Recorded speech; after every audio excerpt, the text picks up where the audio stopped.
I'm going to break down these 3 truths for you. Number 1 is that people in the B2B space do like to hear about stories, but they want to actually focus on a key solution. So it's really key to focus on the time that your listener has, and then focus on what value that they want to get out of the podcast that they're listening to, because they want to have something that they can take from the podcast that they can use the next day at work or in a conversation, something that they've learned.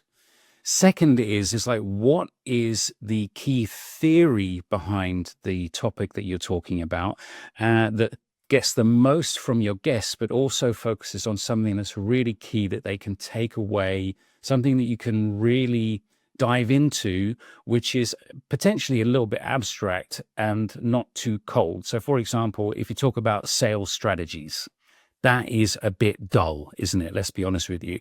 But in a great podcast that I had with Woodpecker, which is a cold emailing platform, we focused on poking the bear and what is poking the bear all about. And that made it much more fun.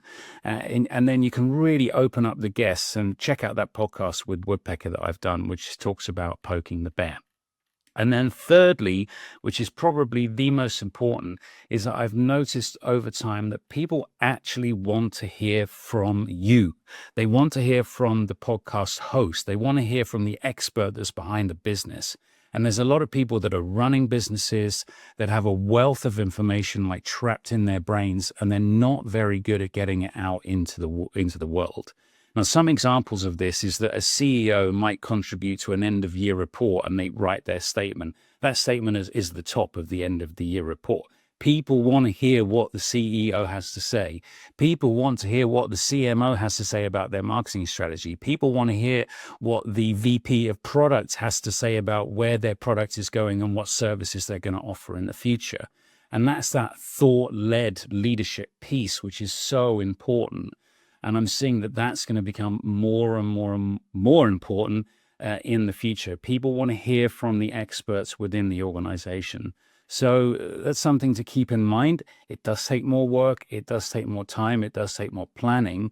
But people genuinely will engage with it, and people will take a lot of value away from it. And it will also build a lot of trust within the organization too, is that the person who's talking is actually sharing something of value, and that's amazing for brand building. So there are my 3 podcasting truths in a very, very quick summary that I've learned over the years, and that's where I see things are heading. If you want to find out more, then you can dive in and read the article, and the information on where the article is will appear after this video. Thanks for watching.